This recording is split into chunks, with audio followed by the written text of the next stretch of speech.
Hi, everybody. Today I'm here with Suzanne Schneps, a clinical psychologist, a famous clinical psychologist in her Absolutely. No, you are. You are. It's like a funny thing how many people they're when you're raising your kids, there's always that one person that everybody says, "Oh my God, you've got to go to her." And that was Suzanne Schneps when my kids were younger. And I believe, based on the comments when I said I was interviewing her, that she remains with that status. So thanks for being here with us. And thanks for the compliments. Well, it's deserved. So we have a thing going on right now. First of all, we're going to be talking about what we've been talking about a lot lately is like this fatigue that's going on, that for some families it's entering in like almost crisis mode or even crisis mode. And so it's up. We have somebody saying hi, Marisol. Hi, how are you? Glad to have you on here. And so part of what's happening at this moment, we all know about the divisiveness going on about whether this is real or fake.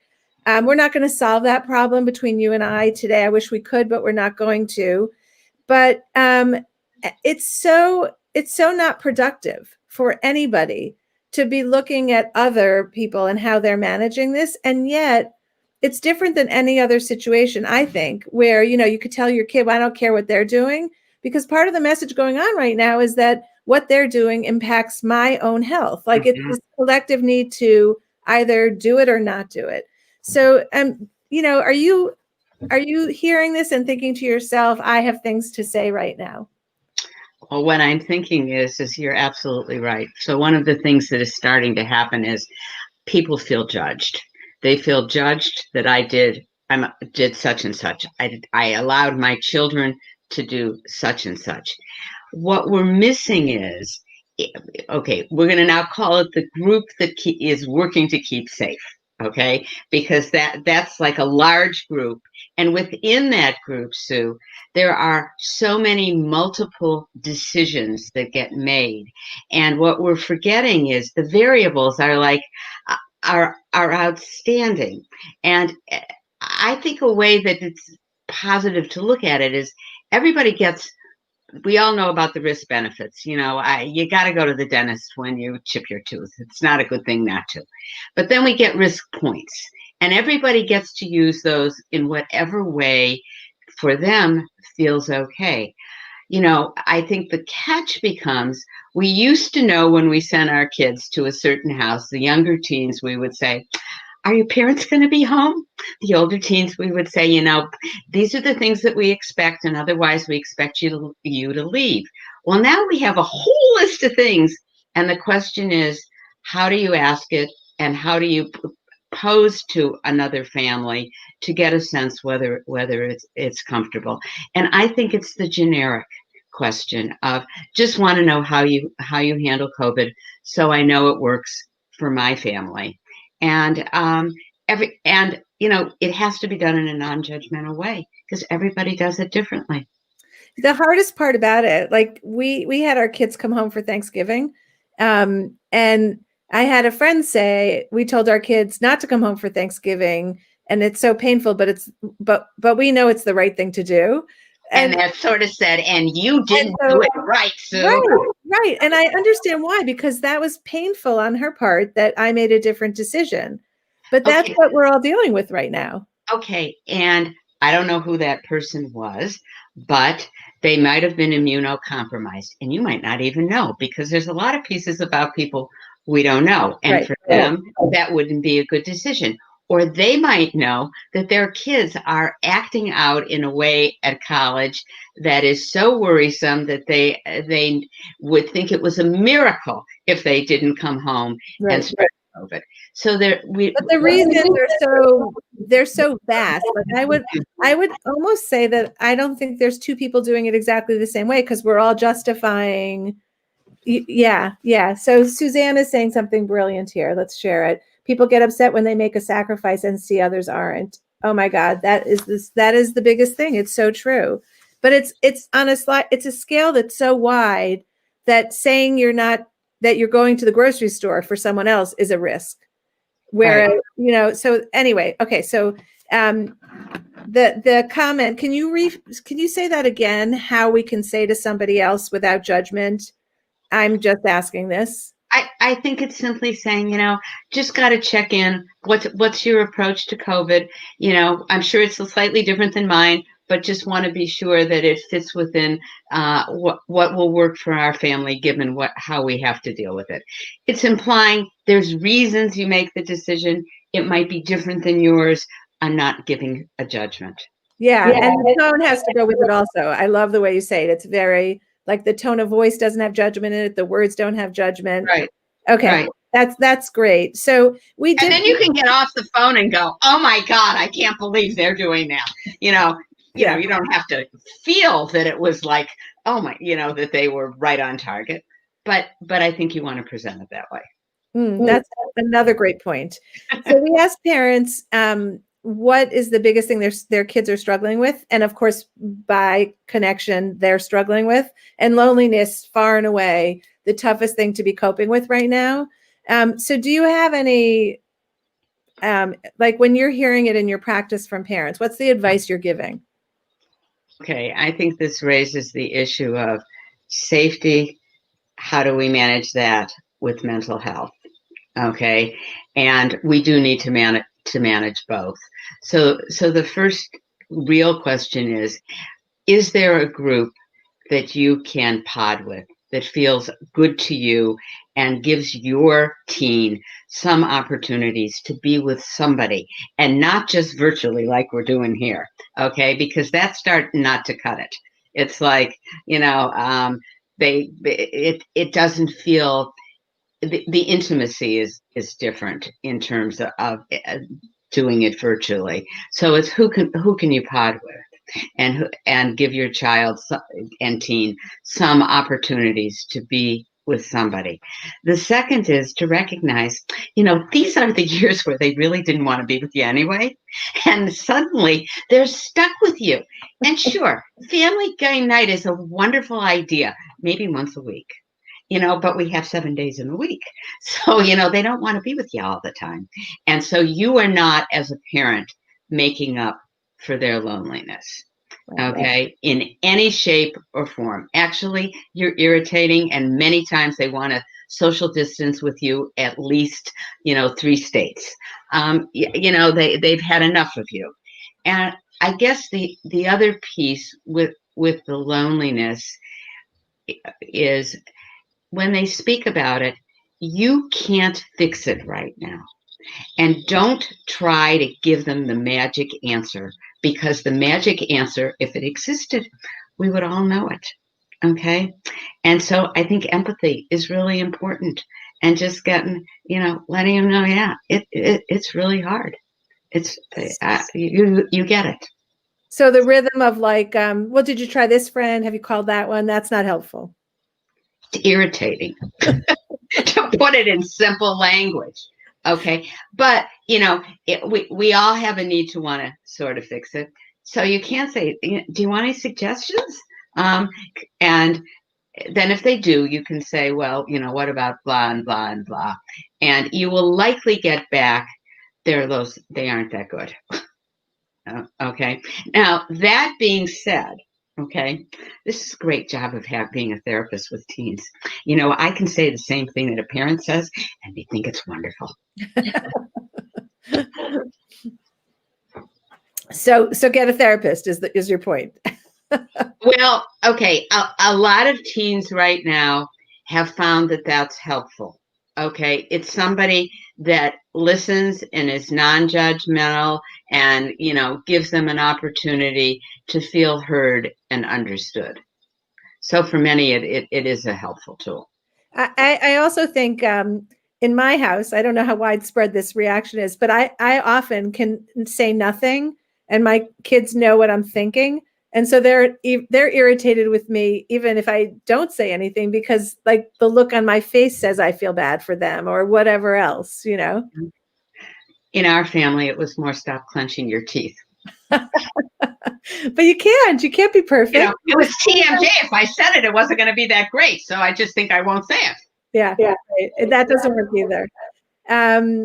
Yeah. So I think if you have access to mental health, right, to somebody to speak with for your kid, and maybe even a counselor at school, do they do that? Can you? Yes, and I think some of the counselors at school, we ought to give them a lot of kudos, because it's been really helpful, and many of them are checking in with lots and lots of kids, and that feels really positive to kids.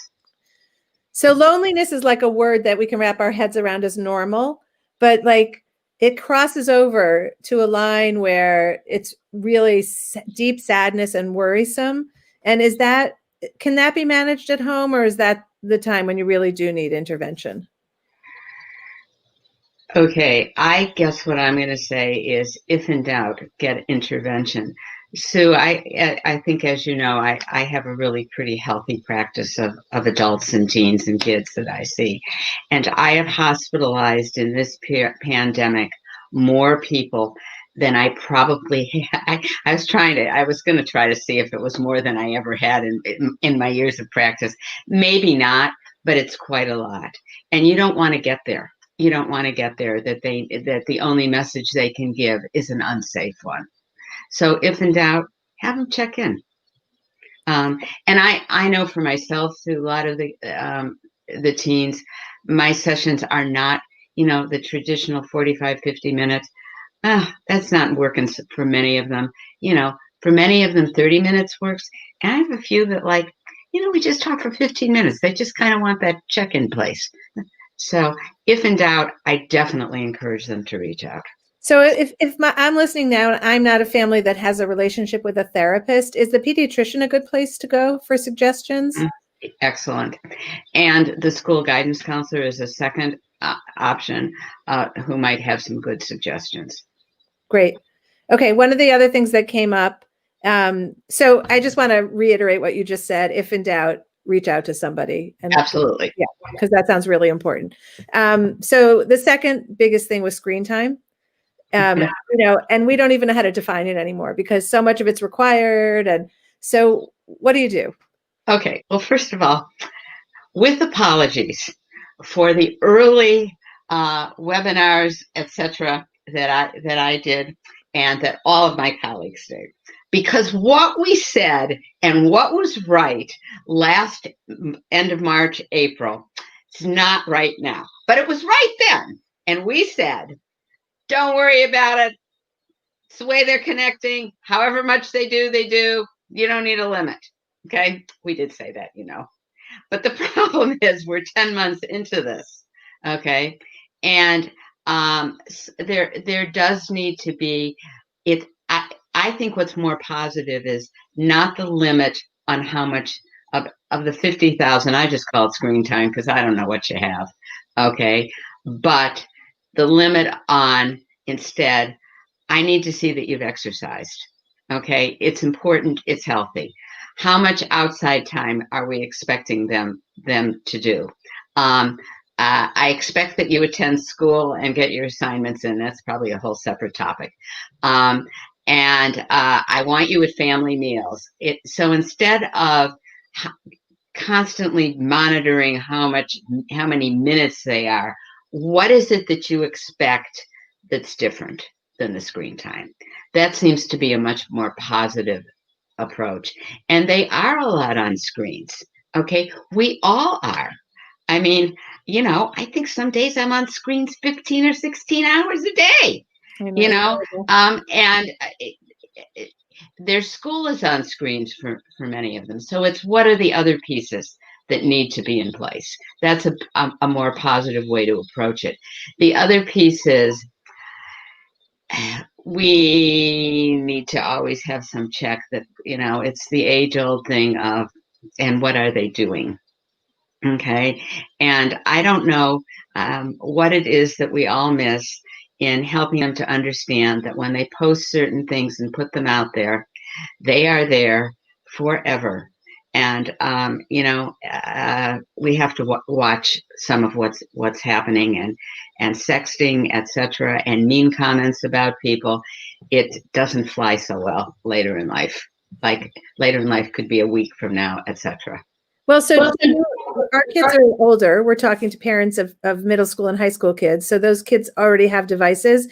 Um, is the idea of getting passwords gone if you missed it, if you haven't done it now? Can you still ask for that now? And is it appropriate? Okay, you can ask for it, but they're very sophisticated. They know a lot more than you and I do about how to get around all those passwords, etc. And what I've found, Sue, is that then they know how to use their Chromebook from school to get on to do different kinds of things because it has a different kind of technology. And that actually worries me more because that's setting them up with school to get themselves in trouble. So, okay, what do you do as a parent? I mean, I know like we've often had people say, make sure you're having conversations with them, but it requires a willing participant on the other side. Okay, so the first thing is the biggest problem that parents have is you found out there was a problem. Okay, now you have the right to say, you can only do it in this room. I'm taking all this off your screens of the 56,000 times. It's if you see there was a problem, if somebody calls you, because that's sort of what happens. I saw a post, that they put up on Snapchat, wasn't so okay. I hear this all the time. You don't have to give away your source, but that's when you have to intervene. And it's like then you need to say you lost that freedom. But what does that mean? You lost the freedom? Like, I'm not going to let you have your phone? What does it mean? Okay, well, it's a continuum. Okay, and there are teens who have limited phone time. At this point, not having any of that means you're putting them in a place of total isolation, which I don't think is healthy. So you might limit how many hours they can have their phone. You might limit how many hours they can have their computer. You might say it needs to be done, I don't care, downstairs in the dining room, etc. But at this point, it is very problematic to have no way to contact anybody. You're not going to school and getting to say, my mother's a mean old witch and she won't let me do this. And talk to me now. It isn't happening. So they need some way to express themselves to their peers, the teens, because those are the people. In my house, I would be fighting about the fighting if it were, we'd lose sight of the misbehavior and we'd fight about the consequences, and that would be a whole other war. So how do you avoid that? Okay, well, what you're really saying, I think, is you see during COVID, our tools that we had that were good ways to help the teens stay in line don't exist. We can't say you're grounded because it feels to them that they're grounded anyway. Okay, so it becomes even more difficult. So one of the things is to simply say the conversation isn't going anywhere. Everybody goes to their own space. Not going to my room as a parent. See you later, and end the conversation, because it just goes in spirals, and you do not want to take away their life, until they're in the nursing home. It's like it, and that's what starts to happen. Okay, and it is hard because there are less tools. One tool that I'm finding that is successful, pretty much, is, since all those others don't exist, is to say, look, this is taken away from a lot of our family community time. And you now have chores in this house that you need to do to make up for this. And, go shovel the walk, go rake the leaves that are still left. And that seems to be one of the few things that is still in our bag of tricks. Yeah. Wow. Tough time. Okay. So one of the things that's really hard is dating right now. And it has so many layers, even just in terms of social isolation. What are the recommendations there? Okay, pretty similar to what we started with. Okay, first of all, we have to realize that they are connecting when they are online. Okay, it's not great and it's not what they really want, but it is not as if they didn't form a relationship online. And, I think about the people that I have now met virtually. And, I look forward to getting to see some of these teens and grown-ups in person. But I would say, we're definitely connected. Okay. So they have formed a connection. So it goes back to saying, I see you want to see, George. And if I'm just curious, what's the COVID safety of his household? So that we can know whether or not this is good. And here's the thing. How do I want to say this? Well, there was the week, this goes back about 7 or 8 weeks ago, when I was starting to think it was normal behavior to leave your house somewhere between 1 a.m. and 4 p.m. to go see your boyfriend that you weren't allowed to see. Because when I heard about the umpteenth one, I'm going, this is not psychiatrically interesting. This is a response to the pandemic. And so they're finding a way to do it anyway. Right. So the bottom line was, of course, I would, that's incredibly unsafe. Okay. It's not so much, there's the jumping out the second floor onto the roof piece that's not so interesting to me. And there's the fact that these girls, a couple of them are walking at 2 and 2:30 in the morning. This is not okay. So again, it's the balance of that. We don't want to put them in that position.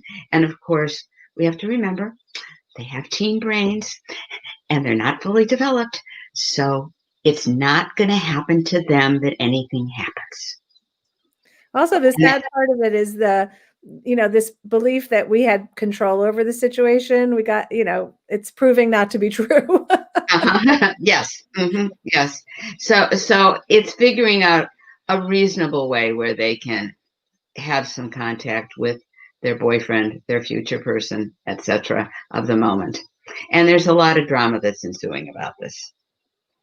Okay, so I just want to put out there, if anybody's listening right now and they have a question for Suzanne, just put it in the chat and we'll share it in the comments. Okay, so in your practice, are we hitting on the same questions that you're hearing day after day, or is there anything else that's bubbling to the top that we missed? I think the other thing that I hear is they haven't done their schoolwork. They have, and you've looked on whatever, each school has their own deal, and you see that they have countless, not one or two, undone assignments. And the fact of the semester is nearing an end. Many of the schools have decided not to do finals. And that's probably a good thing. They've decided on that because they need to educate them, because they miss so much education, and they're not so sure that the finals are going to be productive.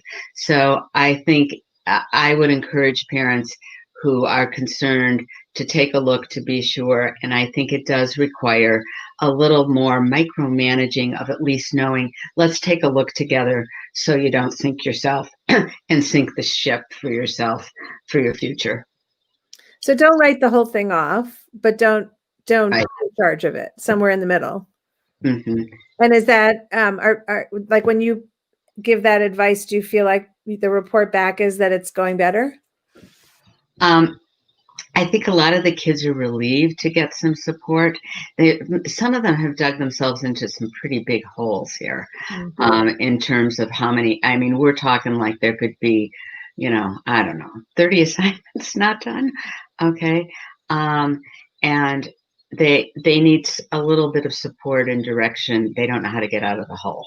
Okay. And then it can be, if it's a problematic family relationship, that's when I would say, reach out to the guidance counselor and say, could you help, my teen figure this out so that they can end the semester in an okay way. Because they can't even imagine how they're going to make a game plan at this point. Right. It's because the hole's really pretty big. Okay. Okay. So it's not, and so the answer is not taking away all screen time, because they still don't know what to do. Their apathy, there's a piece here of tremendous apathy, and they don't, for many of them. Some of them are doing just fine. Right. But also, like, the apathy may now be anxiety, because yes, they can't even figure out where, like when no plan. wrong. Yeah. Yeah. Okay. So what's your best piece of advice for parents right now that really is resonating with the people that you're talking to? A couple of things. One is to not look forever. Break it into pieces. What's our plan for December? What's our plan for January? The second piece is, okay, we're all used to, we kind of have a format of knowing what's supposed to happen. Okay. I used to know that I was going away winter break. I used to know that I had a plan for spring break. Come, we think, March, we ought to be able to know what the plan is. And putting that out there is helpful to people. It feels never ending. But at some point, and I think March is conservative, we ought to at least know where we fall for who we are, when we might get a vaccine, what the plan might be. So trying to make it be not that this is for 5 more years and never ending. And then I think the other thing that people really appreciate is trying to think about the fun word, that new F word, like what can we do that's fun? And trying to come up with some really creative ideas, and the wackier the better, because we have to have some fun. That's great. We had fun in the beginning, then we forgot about having fun. We forgot about having fun, and apathy and loneliness and depression are escalating. Yeah. Okay, here's Marisol says, I'm a single mom to a boy. How do I handle my teen always saying they can't do it and need help? I can't make the bed. Mom, help me. Any advice for her? Okay. Well, with the I can'ts, I would pick the ones that I thought were the most important. Okay. And say, that one, the bed, I showed you how you could make it last week. I showed you the week before. You'll do it, and however good it is, it'll be good. But I have 30 assignments and I don't know what to do, and I want your help without a plan. I would be there in a heartbeat. So I would pick and choose which are the I can'ts that you're focusing on. The other piece is, though, I think I might say, are you trying to give me another message?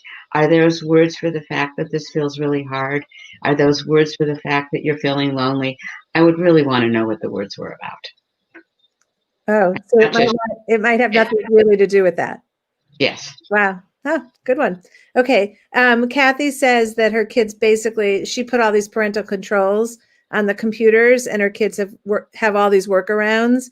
And she wants to know, is there another way to manage the situation? It's driving her crazy. Well, her kids are very smart and they're very good technologically, and they're probably better than her, Kathy.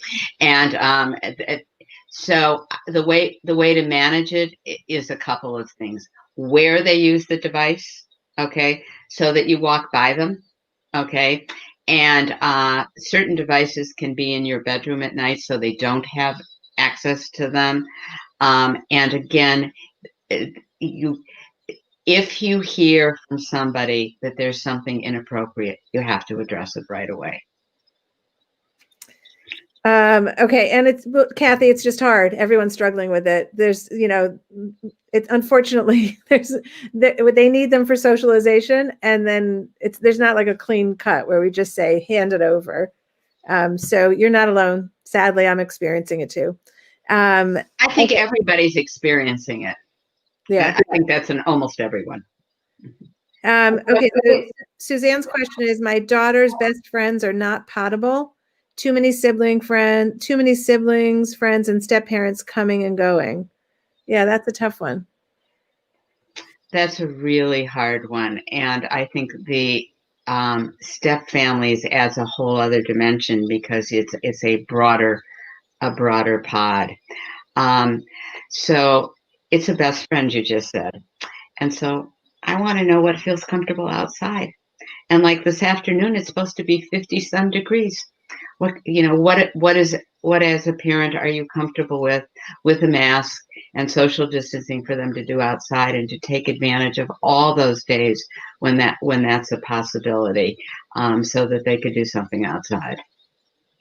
That's great. I think we're all going to have to figure out how to weather the weather, whatever it is. Mm-hmm. Suzanne Schneps, always such a treat to get you on here. Thank you for your time and your wisdom. Well, thank you for having me. And stay well and stay safe.